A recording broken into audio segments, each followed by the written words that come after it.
The haunting sound of the K13 submarine.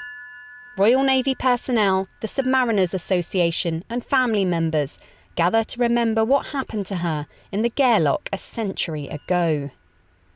On the 29th of January 1917, the K13 was performing well here in her sea trials, but things very quickly took a turn for the worse.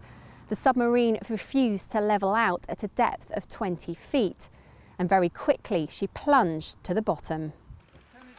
32 men were lost that day, most trapped in the flooded engine room.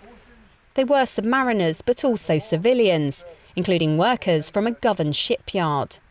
Men like John Porter Steele, whose body was sadly never found. The marker stone, I think, makes such a difference. You come straight in, and I suppose we're lucky. For us, it's the first one that hits your eyes, you come through. They're beautifully kept and maintained. And for you, your first time to visit this site, you know, how is that feeling? I think it's lovely. It's a beautiful site in a lovely area, and it's just a pleasure to be here, quite frankly.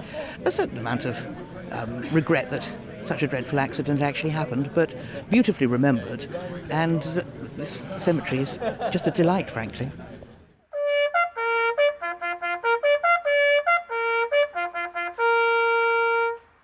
Among the tragedy is also a story of courage.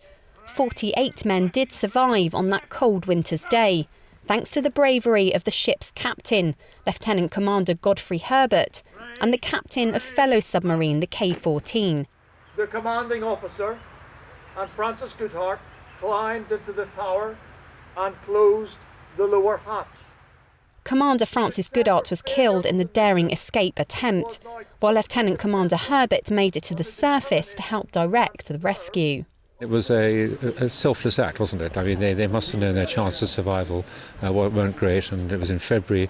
They took all their clothes off so they wouldn't have any clothes to burden them, and they must have been absolutely freezing. I mean, real courage, but putting down their lives on behalf of their men. I think it's very significant to come after 100 years to remember. I know they have ceremonies here every year, so to remember the guys that were killed in the accident, and it's important to carry on that. For a century, the Commonwealth War Graves Commission, the Royal Navy and the Submariners Association have been looking after the memory of the men of the K13, honouring the bravery of these pioneers of the submarine service. Ali Gibson, Forces News, Faslane.